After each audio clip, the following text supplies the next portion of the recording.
nhớ trong sân gió ta kia nó sân gió chế ướt tôi muốn ta kia chế nhưng ta kia to chế ướt dùng cả đi nữa là sáng cho đi bị chế tôi trở chế ướt chuyện nhớ ta kia to chẳng nó chỉ ta căn đồ nữa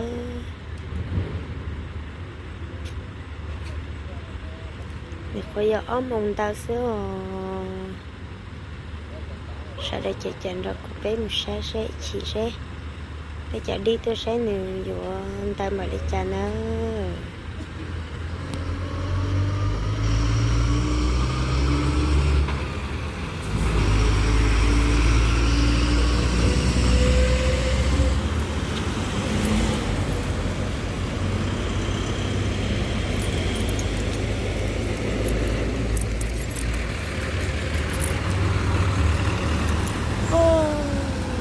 có cái tay rút tù nữa này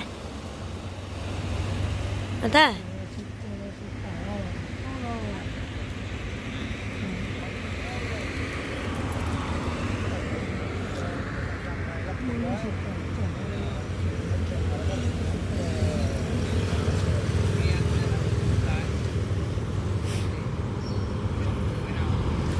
đấy tôi rồi làm trong số chè nó chế đi thì chị có lấy xa cho tôi bé nó chị lấy xa tôi nữa lấy xa tôi chị xa hòn tàu chứ xa ốt nó điện để chị chỉnh cho tàu cái tàu nữa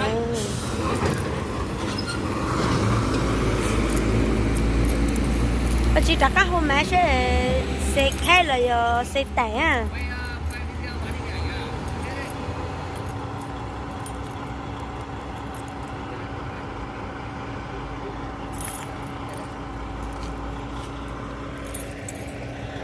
ở lúc sẽ tại đó à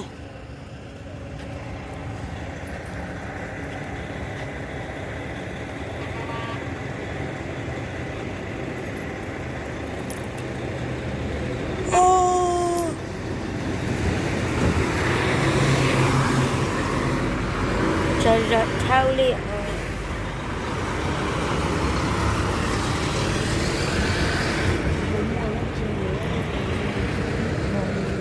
hả?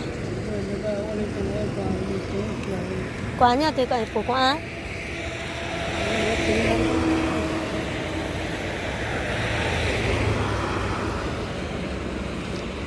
ê chẳng là có tính này quá chứ cứ quá tới sâu nữa là giờ luộc quá tao có thấp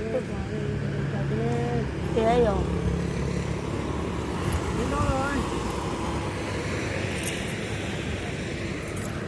alo ở chỗ nghĩa tư đâu quỳ á giờ nó đến nơi rồi nhiều có cho quý nè tỏ cha rất đá luôn nè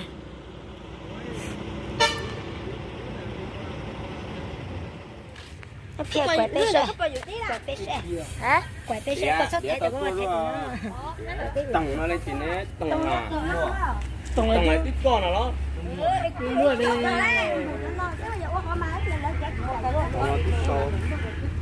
bà mình con thừa không thịt xuôi không biết được tôi tỏ cả tôi tỏ là cô ấy cũng là bác hai là mẹ ta tao muốn chăm sữa tao muốn nhẹ đấy kìa người ta số con này bác hai ạ một tí nữa mà nó cho nó nó nè tay số một đi à để sáng thì lúc nó lại mình đi thằng cái nào nữa ta nhà mỹ để nó ta nhà mỹ để đến bao à còn lên rồi tao đó là chả là ra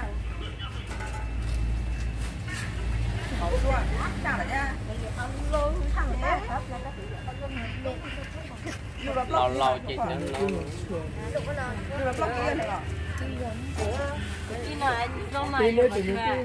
hít nó về nè tao lo kỹ nè kỹ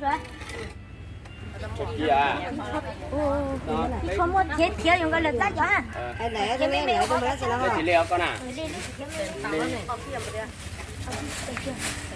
ly nó rất hấp nó nhà đây xua ê có lọ quay cũng mà bác có một đi không chỉ có hai lúa này hay kia dạ giờ chạy ở mỗi câu cọt đó ha lên mà tầm ốc gì nè ốc gì có vô cho chị ô chị cũng phải rồi luôn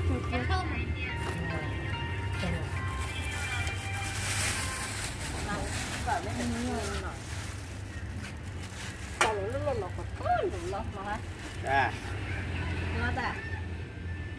ít kinh tờ quá nè ý kìa ý là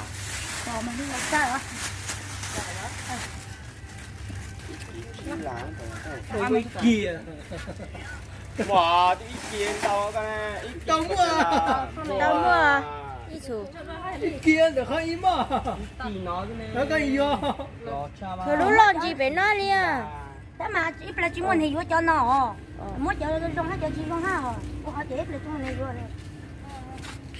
tí thì chụp hình với chụp đó ha. đó thì nó thành con này có đi này có ý là cái này ý chặt ta ý chọn chỗ có lẽ được ta hủ rồi này chặt ta chọn chỗ chọn đi chọn lục này chị tâm à thấy lục đấy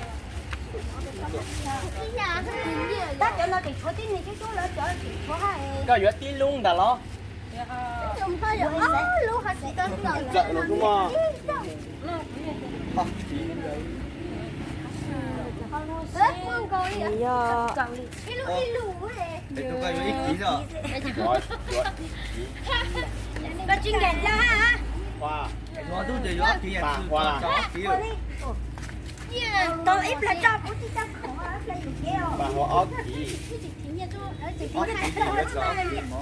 lúc tí này lúc tí có sao ạ lúc tí cái này cái luôn đi lụt đảo lúc tí so nó ấy và chạy kia ốc gì bác cái đó gì hả đó là cái mốt biển nào hấp dẫn là có lời giải gì chơi chúng mình đi vô từ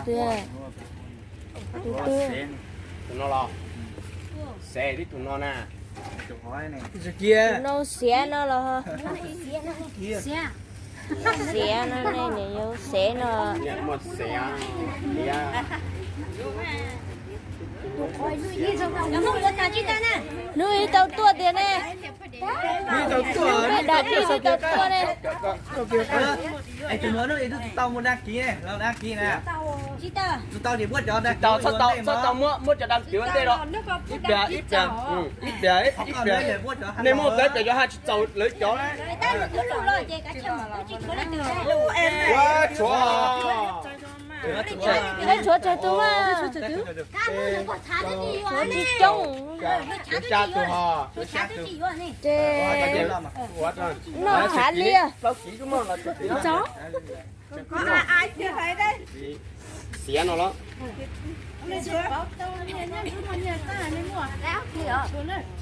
đánh sao đang hoa kia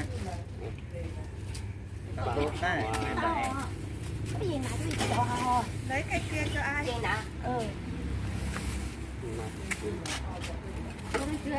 có lên từ nó với người lớn ít chọn hả họ nhanh nhỉ đi bắt tay xoa lợ này lợn đang chơi hả lợ đại áo tôi chỉ vô nó đó dùng hạn đi à lợn nó lợ á nó lợn lâu này nó tụi nó tụi lâu nó nè lâu lâu rồi tôi mua hả con gầy nó thế lụa ta nó con gầy nó có chín té thôi nè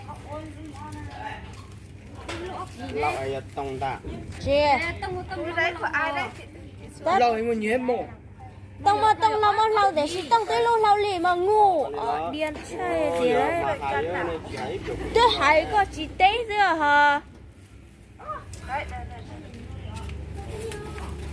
vâng đây chờ gì đó chờ thừa lấy cho đủ 100 đây lấy cho hai đứa cháu này thôi đi từ đúng rồi tôi hả chỉ vô để cho khoa giả tí lù chứ khoa giả nó bắt ta lúc trước kia à lâu kỹ đó tôi cá dập lốc nhưng mà shop lốc thì chứ Bữa sáng nó bị gì? bé chỉ Ồ. mấy cân Tao mà tao lúc lắc kỹ này. đĩa chuột đĩa giờ tin luôn Dạ chè là ốc kia cho ăn luôn. ít tả nó chuột lò cái cỏ ra Là làm mua. Bây giờ họ cũng tôi họ cũng Không còn biết. Chết, nhà tên của tôi mua nè. Chị Thanh nè. ai nữa Dạ chè lúc là lúc thì nó đĩa mà. Ốc kia nè. chuột tay chuột ra đĩa ra Có đũa lên mà. À, cho nhà tay số cho nhà tay số 2 tỷ lăng. Khỏe. Bữa chụp tài thì tao mua. đĩa lấy 2 cân à 10 cân thì tao mua còn tôi nên đâu. Một trận đĩa. bỏ không biết đâu bỏ Có tiền ăn cho cho hả? bãi tầng này Bảy một nhớ mà. Bảy một nhớ mà. Bảy 10 cân tao mua. mà cái tầng mua chỉ mua cái nó cái đá nó sâu ra của ai đá ra Chưa. đó. Ba hoa dân sâu, ba hoa nói, ba hoa tôi mua, ba hoa ở kiến nó tôi mua để Ba huệ cái giá của bà mà. ta nuôi lỡ sâu lỡ dân sâu ba hoa nó nè. 2 cân nữa Chụp tài ra từ. Ê, ta chờ lỡ tụ ba cho tụ ăn. Người ta chưa được phút tụ ăn xuôi 10 cân. đây chị cho tiền nhá Dính nè. Cũng được hả? Ồ. 5 cân Một cân. thêm 2 cân nữa hai cân là 7 kg là 105 105 tiền ấy 5 cân. thì có 100 cân. của chị xua thôi 105 á Thêm một lên nan. 105 nữa Không phải vừa đi sâu đâu, vừa đi nan á. đó thì chỉ một cậu chí sinh ra tại số của mình nha nè Ủa thì mua thích nhẹ à. bỏ sinh qua cái thì chỉ một nhà liền ha mà là Có hãy nhầm nhẹ. Còn để tên nó mà mua mà. 5 cân là 75 nghìn à Cái chỗ nó có gì ra. Đang cân 75 nghìn. 75 nghìn xong chị lấy 2 cân là 25 nghìn năng đây nó đủ 100 rồi Nữa. ít đi bà trả Cái kia tổ chức này. 7 cân là 100 nghìn chị còn thừa 1 nghìn ở đấy bảo chị bù thêm 5 nghìn chị thấy sai đây nè 2 cân 30.000 đó. 5 2 cân không phải 25 nha. 1 cân 15 nha. Lan chứ. Đấy, thì mình mới tính là 105 chứ mình tính đúng rồi nữa nhưng mà đây, có chật ký nó cho 15 có nghìn ký là này ký đó Ơ kỹ bây giờ à? Ơ kỹ bây giờ. tính cho đúng nha Bây giờ.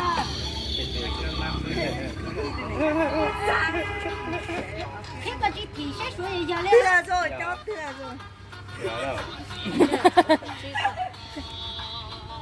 ký đây của đĩa nhá Thế giờ đĩa có lo được rồi đó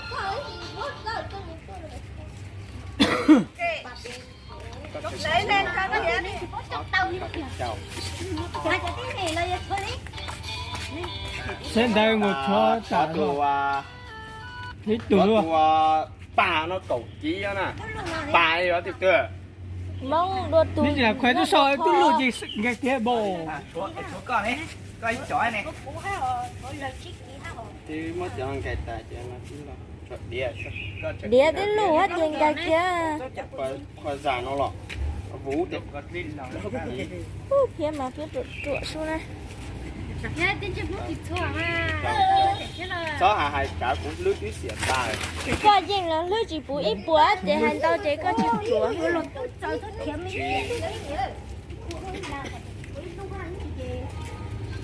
thừa bao nhiêu này cho lấy à nhà này có hai nhỏ trên mấy con. có mùa a thì nó mà bé một cân là 60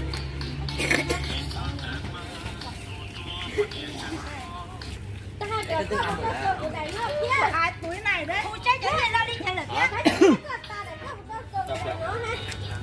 không Bữa nào chị ta mua. Là chị ta nói. Thì nó là lúc hàng mua. còn giảm nó nhẹ đúng không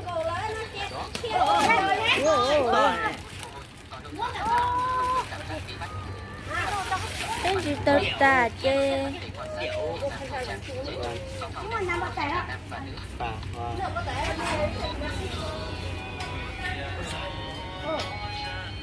Nằm ở tại anh đi của tặng phong à.